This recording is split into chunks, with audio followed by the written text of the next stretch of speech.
Down in Rutherford County, Tennessee, what started as a pretty bitter political feud has, well, it's blown up into something way more serious. We're not just talking about a workplace dispute here. This is a full-blown criminal investigation that has put the county's top elected official, Mayor Joe Carr, right in the legal crosshairs. And this is the statement that really lit the fuse. It came from Tennessee's top financial watchdog, the state comptroller himself, and it paints this picture of a local government in, total chaos. You know, when trust breaks down at that level, it's the perfect breeding ground for the kind of conflict we're about to get into. So at the center of this whole thing, you've got this power struggle between two key players. On one side, there's County Mayor Joe Carr, the top dog who's now under the microscope. And on the other side, you've got Property Assessor Rob Mitchell. He's the one who fired the first shot, claiming the mayor used his office to try and settle a political score. So you're probably wondering, right? How does a local ethics complaint get kicked all the way up to the district attorney's office? Well, in this first part, we're going to trace that exact path, from a committee meeting all the way to a potential criminal court. And look, you gotta understand, this move is a total political earthquake. It is incredibly rare for a county ethics committee to formally tell the DA, hey, you need to investigate our mayor for potential crimes. It signals that they looked at the evidence and thought, wow, this is way more than just bad judgment or breaking some minor rule. All right, so what is the mayor actually accused of? Well, get ready, because it's this wild mix of stuff. Some of it sounds almost petty, and some of it is just politically ruthless. We're talking about everything from selling honey to orchestrating what looks like a smear campaign. Okay, so this is a post from the mayor's own social media, and it's basically Exhibit A in this whole complaint. The accusation is pretty simple. The mayor was allegedly using public property, his office, and public employees, his staff, Rachel and Carla, to help run his private honey business, all on the taxpayer's dime. So the case that got sent over to the DA, it really boils down to four big things. It kicks off with the honey sales, which falls under official misconduct. But it ramps up fast, with claims of unauthorized power for supposedly trying to sway a commissioner's vote. Then it gets into misuse of information, alleging he leaked data to hurt a political rival.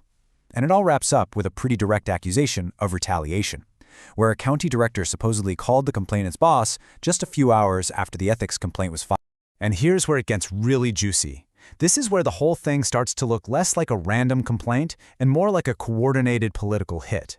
The complaint has emails that suggest the mayor's office actually wrote a whistleblower complaint against the assessor and then sent it to a paid county lobbyist for review before an employee even filed it. The implication? This wasn't some brave whistleblower, it was an attack planned from the inside using county resources. Okay, those are some pretty heavy allegations, but what does the law actually say? To really get what's at stake here, we have to look at the legal definition of official misconduct in Tennessee, because that's the felony charge at the very heart of this whole investigation. You know, the law itself is surprisingly simple. It all comes down to this. Official misconduct is when a public servant knowingly abuses their power with the intent to either get a benefit for themselves or to harm someone else. And that word intent is everything. A prosecutor wouldn't just have to prove the mayor did these things, they'd have to prove why he did them. So the law breaks this down into 5 different ways you can commit this crime. And if you look at the allegations against Mayor Carr, they seem to hit on at least 3 of these: exercising power he didn't have, going beyond the limits of his actual power, and of course, receiving an unauthorized benefit, which, you guessed it, brings us right back to the honey. All right, so let's talk about the stakes, because if the DA actually prosecutes this and gets a conviction, wow, the consequences are huge, and some of them are permanent. We are talking way, way more than just a slap on the wrist. For starters, official misconduct is a Class E felony in Tennessee. That means prison time, anywhere from 1 to 6 years, and a fine up to $3 grand. But honestly, as serious as that is, it's not even the biggest penalty. No, the penalty that really changes everything is this one. Under Tennessee law, if you're convicted of official misconduct, you are automatically, permanently banned from ever holding public office in the state again. Not for a few years, forever. It is, for all intents and purposes, a political death sentence. And if that wasn't enough, there's a whole other legal weapon in play here, something called Tennessee's Ouster Act. Basically, it's a fast-track way to remove an official from office through a civil lawsuit. The DA could use it to ask a judge to suspend the mayor immediately, taking him out of power long before a criminal trial could even start. Okay, so let's pull back for a second. Why do we even have these laws?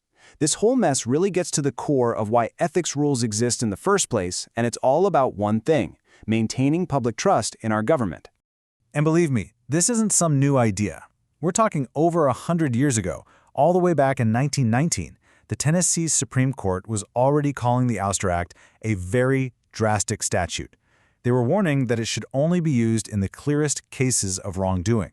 That just shows you how seriously the state has always taken the abuse of power. At the end of the day, that's what this is all about.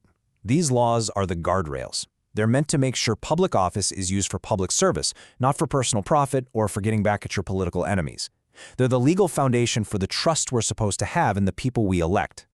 And that really brings us to the big question at the heart of this entire investigation, and maybe politics in general. In the rough and tumble world of politics, where exactly is the line? When does just playing hardball cross over and become a felony?